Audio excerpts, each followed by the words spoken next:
മത്സരത്തിൽ ആധിപത്യം ഉറപ്പിക്കാനായി ഇരു ടീമുകളും കിണഞ്ഞു പരിശ്രമിച്ചെങ്കിലും ഗോളുകൾ മാത്രം അകന്നു നിന്നു.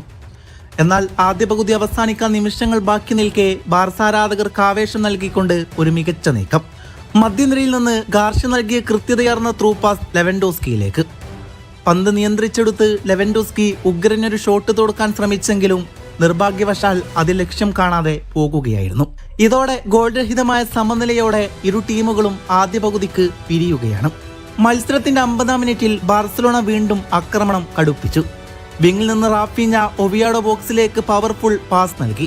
ബോക്സിനുള്ളിൽ നിലയുറപ്പിച്ചിരുന്ന ഡാനി ഓൾമോ പന്ത് ഹെഡ് ചെയ്തെങ്കിലും അത് ഗോൾ പോസ്റ്റിന് ഏറെക്കുറെ അകലത്തിലൂടെയാണ് പുറത്തേക്ക് പോയത്. മത്സരത്തിന്റെ 51-ാം മിനിറ്റിൽ കാറ്റലോണിയൻ ആരാധകർ ഒന്നടങ്കം കാത്തിരുന്ന ആ നിമിഷമെത്തി. ഒവിയാഡോ പ്രതിരോധ താരം നൽകിയ ഒരു ലോങ് പാസ് തടസ്സപ്പെടുത്തിക്കൊണ്ട് ലാമിൻ യമാൽ നടത്തിയ ഇടപെടൽ പന്തിന്റെ ദിശ മാറ്റി. പന്ത് നേരെ റാഫീഞ്ഞയുടെ പക്കലിലേക്ക്.